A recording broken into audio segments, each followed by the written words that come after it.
Welcome to Books on Air, the podcast that tells the story behind the book. It includes insights from authors about how they compose their work, what inspires them, and what they hope you'll take away from their book.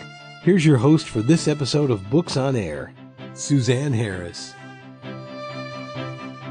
Welcome to the Books on Air podcast. My name is Sloan Fremont, and this is the podcast where listeners get the secret story behind every book.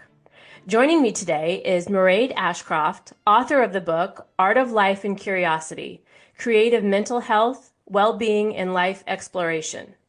This book is a colorful, creative, mental health and well-being book that promotes life exploration. You can choose a topic to start with or allow the book to choose one for you by flipping through the pages or being drawn in by an image. So Mairead, I want to welcome you to the Books on Air podcast. Thank you very much. Yeah, let's start out by telling the audience just a little bit about yourself and what led you to write your book, Art of Life and Curiosity. Yes, so I'm an art therapist and mental health counsellor, and I do the work because I have my own lived experience with trauma. Mm-hmm. So I'm a survivor of childhood sexual abuse, and it happened to be with a member of the Catholic Church, and it took me 17 years to put this man in prison. And during that time, I used my own mental health techniques to keep myself sane, really. Yeah. So everywhere I went, I brought pens, paper, some pencils, and I would draw my feelings everywhere I went. Mm-hmm. So that would be in courtrooms, police stations, going to see my own counsellors, catching the train home from these appointments. Mm-hmm. It was quite harrowing. It took, like I said, 17 years. Wow. Yeah. But while I was doing that, I noticed that I was drawing a lot of circles. Mm-hmm. So I started to investigate circles and the importance of circles in mental health, the importance of circles in humanity, and the importance of circles in our history and in cultures from all around the world. And I found that the healing circle was just prolific in cultures all around the globe, right back to caveman times. Mm-hmm. So I looked at the similarities between those historical and modern similarities and put together this book in a way for people to explore what does a circle mean for them and where do they see these healing circles in their everyday life without even realizing. So it's about becoming curious about how the circle and how ancient mythology, the cultures around them, that, you know, we live in a multicultural world, how this multicultural world helps them now in their own lives. Yeah. And so let's back up just a little. So you said you're an art therapist and Yes. You brought your pencils and paper through this whole terrible experience that you went through. Yeah. Tell us what an art therapist is for some listening that don't know, and tell us, did bringing the pens and the paper and being able to draw during that time, was that something that just felt natural to you? Was that something suggested to you that others had been through when they experienced trauma? Can you tell us a little about that? Well, art therapy is a way of expressing thoughts, feelings, emotions. So we're talking about creative arts therapy. So that could be movement, music, think of any of the arts. They express our emotions. It expresses our deepest, sometimes hidden feelings. When you listen to lyrics of songs, mm-hmm. Even not just the lyrics, some of the tonality of music, some of the tonality of colors, mm-hmm. some of the mood of dance, without saying any words, will express to you a whole story.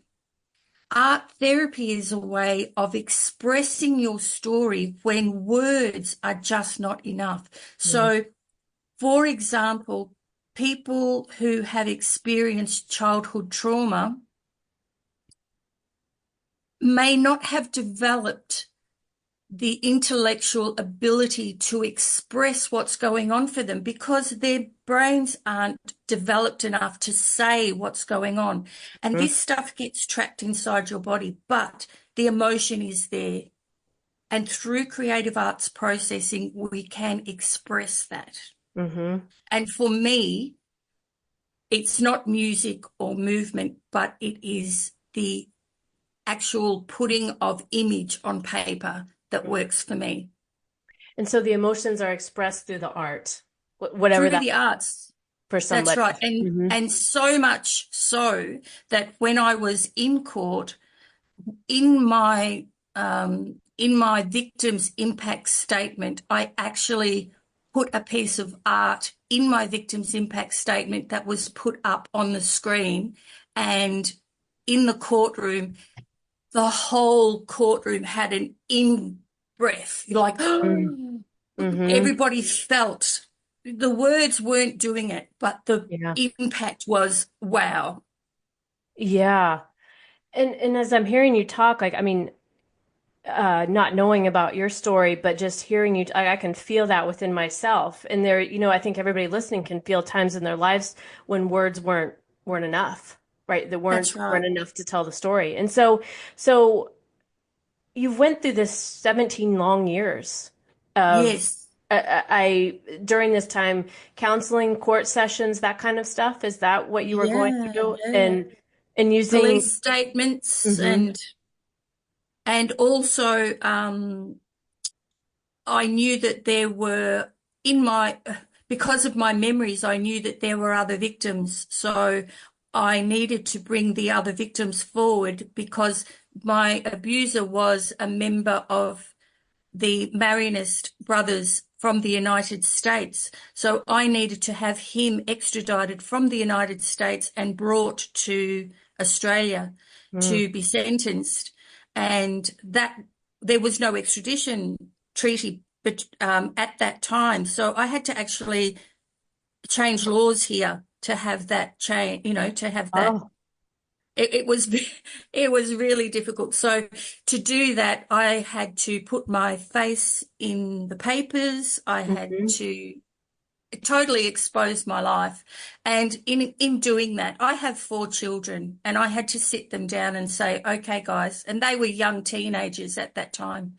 And I had to say, okay, guys, this is what I want to do and this is why I want to do it because I know that there are other perpetrators and I know that there are other victims and I know that these perpetrators are still ordained and practicing and hmm probably still doing it. And this is what, and they said, okay, mum, go for it. And they supported me.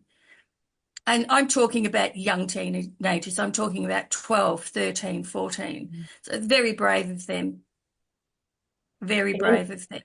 and of you, I would say, for what you went through and your willingness to stand up and change laws and put your face out there and your Well, willingness to do that. from my case, that opened up a whole can of worms within the Marionist brothers in the United States. And there was a massive investigation came from my case, and now there are quite a few. As far as I know, it's in the 40s of other people that have been since me opening up my case. Right. People have come forward and said, yes, that happened to me as well, because Wow. it it it hit the papers and the news over there. It was a whole circus show. The newspapers and the television news here went and chased this guy, like literally running after and chasing. Oh, it's almost laughable if it wasn't true. But And anyway, the book. the book's not about that. The book's about the healing. Yes, and so that's what I wanted to move into because I know we could talk a lot about that, but I did Yeah. want to recognize your bravery, your willingness to stand up and think if you If hadn't done that. anybody wants to make a movie about the actual story, I'm more than happy to do that. But Well, I mean, it sounds like, yeah, that, but I do want to, again, I want to emphasize your bravery and willingness to stand up because, I think about hearing you say that too, if you hadn't been willing, because when you were there, a domino effect happened, right? that's right. The lid is off, right? You cannot put it back in the container or whatever that phrase is. So That's right. your willingness to do that and that domino effect of other people that came forward, there's some, I want to recognize that. And then let's talk about the healing part of it, because I do want to focus on that in the book. And I want to focus on, let's get back to the circles, but also how anybody listening who's been through their own trauma, which is probably most people listening to some degree, maybe not to the level that you experienced it, but, let's Well, talk about you healing. can't quantify. Let's just say you cannot quantify trauma. Trauma is Yeah. trauma. Yeah. Yeah. Yeah. Yeah, and that's a good point because we do try to, well, my trauma isn't as bad as yours, or my trauma was worse than Yeah. yours. That's not you're right. That isn't No, it's a trauma way to is phrase it. trauma. Yeah. So let's talk about the healing. How did you begin your healing? I know the art therapy, it sounds like was a big part of it. Yeah. How does healing start after something like that? First is honesty, and it's about putting into place, okay, what am I responsible for? I'm not responsible for my own trauma here, but I am responsible for how I get through this trauma. And what I found worked for me was to be curious. So when I would have a feeling come up, rather than beat myself up with that feeling or about that feeling, I would say, what was that? Where did that feeling come from? Does that feeling belong to me? Was that feeling something that has been conditioned onto me by somebody else, possibly society, possibly my upbringing, possibly the perpetrator? Where has that come from? And does it work for me? Is it serving a positive purpose in my life? If it's not serving a positive purpose in my life, then I don't need it. Mm-hmm. What am I going to do to replace that? So it's about being curious and finding a way of doing something positive with that feeling. With the feeling. So can you give us an example of a specific feeling, maybe that in this type of example? Yeah. So, okay, I'll find something that is not so traumatic, something that everybody may have experienced, or probably everyone who has left school has experienced in their life, and that's going for a job interview. Mm-hmm. So we've all been probably, adults been for a job interview, and we feel nervous about going for that job interview.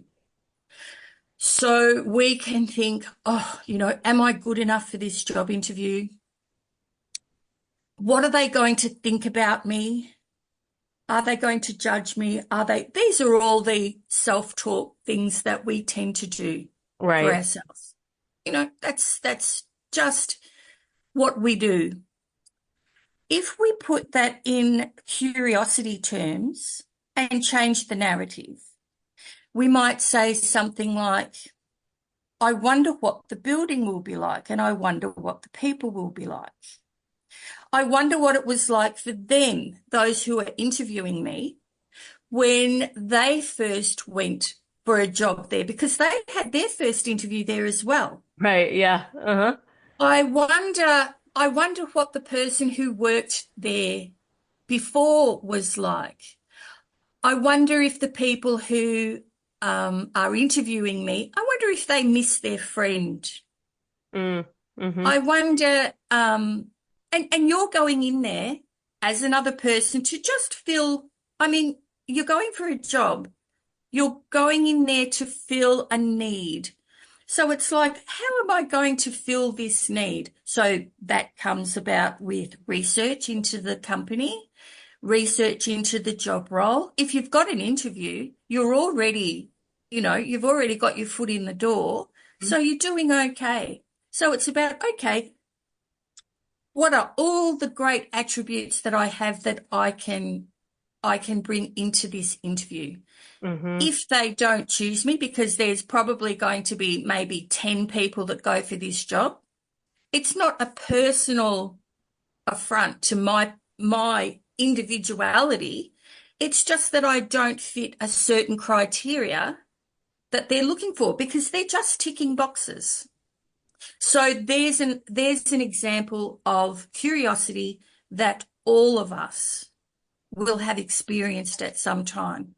Yes. I love the curiosity. As you're talking to, it reminds me of, you know, often we indulge in our own fears. We Yes, become really curious about the fear side of things, but we don't yes, become curious about the other side of that equation, the positive side, the side where we get to win for whatever that winning is for a person on any given situation, a part where they get to come out ahead.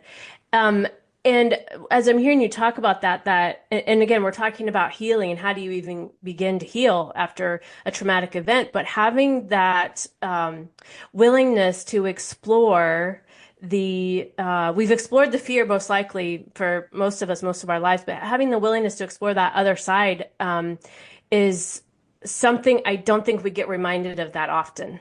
I feel like mm, it's something that comes up time and time again, but at least in my own life, I feel like and maybe it's my own way of looking at the world too, but I was always so easy to get curious about the fear and indulge in that, but not so much on the other side, the positive side of things. yeah. Look, we're all different. We all have our own biases. We all have our own life experiences. None of us are the same. We we tend to think that we all think a certain way, but we Mhm. don't. So Yeah. when we become curious about that, then we start to notice the personal gifts that we have and Hmm. learn to appreciate those. And it's all about where you put your focus. Yeah. Yes. Yes. And so in your book, you mentioned that it's helped you examine your own ideas and values. So we're That's talking right. kind of along that way. Can you give us some examples of that, and how that's changed maybe your outlook on things? Yeah. So the book is made up of lots and lots of chapters. So what I've done is I have broken down a few ancient circles that are important to me. One is the Celtic cross because I was born in Ireland. Two is the Native American medicine wheel. Mm-hmm. My kids play lacrosse. My son actually plays lacrosse for Australia and is the Olympic ambassador for Australia for lacrosse. Oh, So hopefully he'll be in the wow. next Olympics. And another son played for Australia as well. So they have been brought up with the ancient teachings of lacrosse, Mm-hmm. which is the elders are playing in the sky while the humans are playing on the land. So, you've got to play a fair game because the elders are watching. And then there's also the Australian native the Aboriginal medicine wheel. And then there's the mandala. So I take the teachings from the four of those medicine wheels, really, Mm-hmm. and I break them down and they end up with 58 subjects that are very similar. And in those, I look at sort of the yin and yang, so the dark and light sides to life in each of those topics. So what I mean by that is we'll look at, for example, at the moment we are in summer. in Australia at the moment. So fruit is harvesting. It's the weather is magnificent. People are out and about, and that's all, people are having a great time. But then on the other hand, you've got bushfires, sunburn, you've got dehydration. So it's about looking at two different sides. Now, if we bring that then into ourselves and our own lives, we might think about, when in our lives do we behave like summer? When do we run really hot and forget to nurture ourselves, forget to hydrate ourselves? Literally, when do we forget to take in water? But when do we forget to give ourselves rest, give ourselves the nurturing that we need, and actually run ourselves dry to the point that we may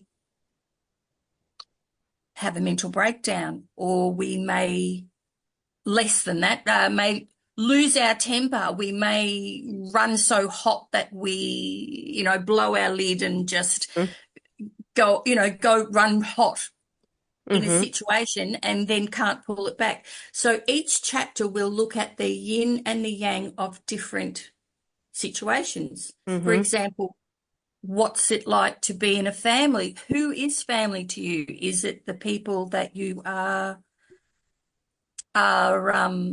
born into, or is it the people that you choose to have close to you? There are so many examples. And then at the end of each chapter, I will ask questions. I'll just grab my book here. So I'll open the page. What have I got here? All right, I've got noon. I've just opened the book and it's opened up at noon. And at the end of noon, it says, what feelings presented themselves today about noon? If life goals were placed on a clock face, where would they be sitting? So in that question, you would say, all right, your life goals, if they were placed on a clock face, are you at the end of that life goal, or are you just beginning that life goal? It's a way of actually thinking about life. Asking questions that you may not normally contemplate. If your goals are not going according to your wishes, what needs to change? Are you taking time to fit rest and mindful meditation into your daily practice? So, you would read the chapter and then you would ask yourself these questions. So it's just a way of every day having some daily practice. A reflection and different way to think about things you normally think about, it sounds like. That's right. But at the beginning of the book, because I am a mental health practitioner, rather than just go into these questions, I also offer practice on mindfulness, practice on meditation, practice on focusing, different ways of looking after yourself as you go through this book, because I want everybody to look after themselves.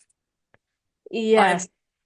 It's very important when you do any form of reflecting practice, you must look after yourself. You just don't go in gung-ho.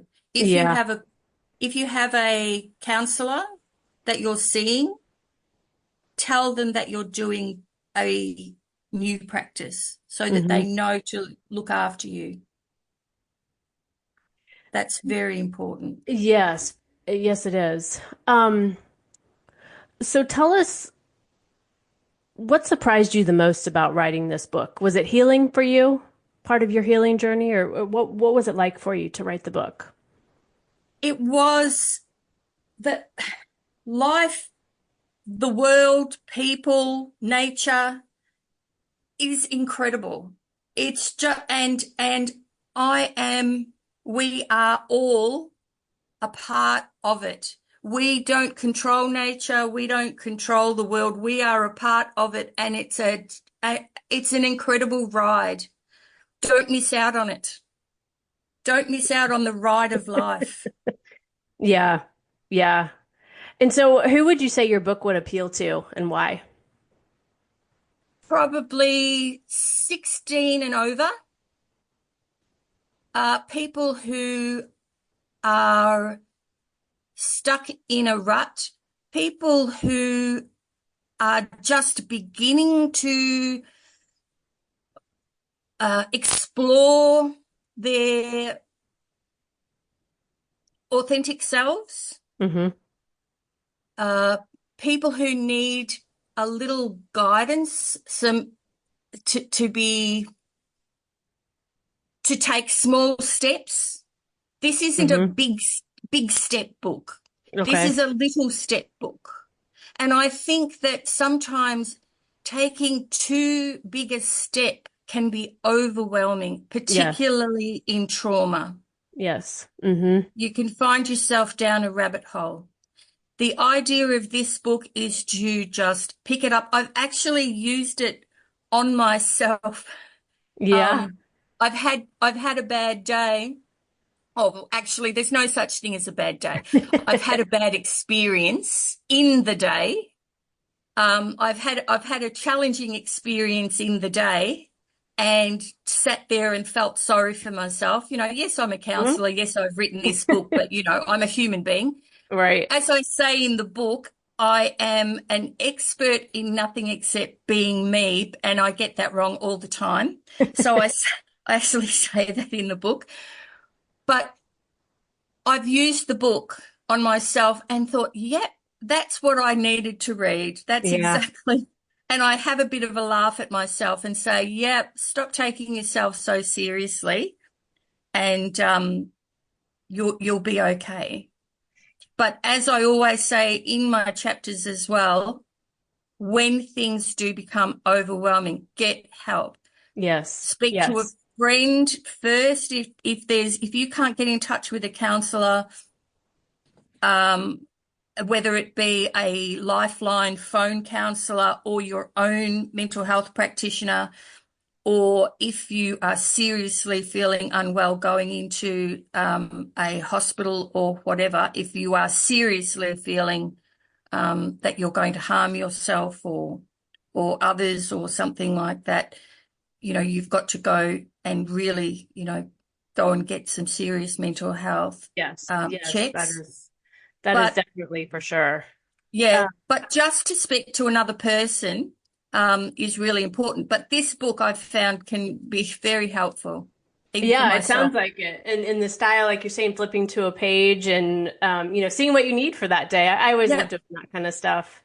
Yeah. Well, unfortunately, we're out of time. We're coming. I know it goes fast. My guest today has been Mairead Ashcroft, author of the book, Art of Life and Curiosity, Creative Mental Health, Wellbeing, and Life Exploration. And so before we close out today, Mairead, what do you hope readers learn or take away after reading your book? That they are strong enough to look after themselves, that they have inner strengths there that they may not have tapped into yet, but just give themselves a go. Have more faith in themselves. Yes, I love that. Thank you, Mairead, for joining us today and being our guest on Books on Air. Thank you, Sloan. Thank you. You can find more about the book, Art of Life and Curiosity, on Amazon, and I'll link to the book in the show notes, so be sure to check that out. You've been listening to the Books on Air podcast, brought to you on Web Talk Radio. You can also hear this podcast on Spotify, iHeartRadio, and Apple Podcasts. I'm Sloan Fremont, and I hope you'll join us for the next Books on Air podcast. Remember, you never know who's going to be here, and you never know what we're going to talk about. Thank you so much for listening.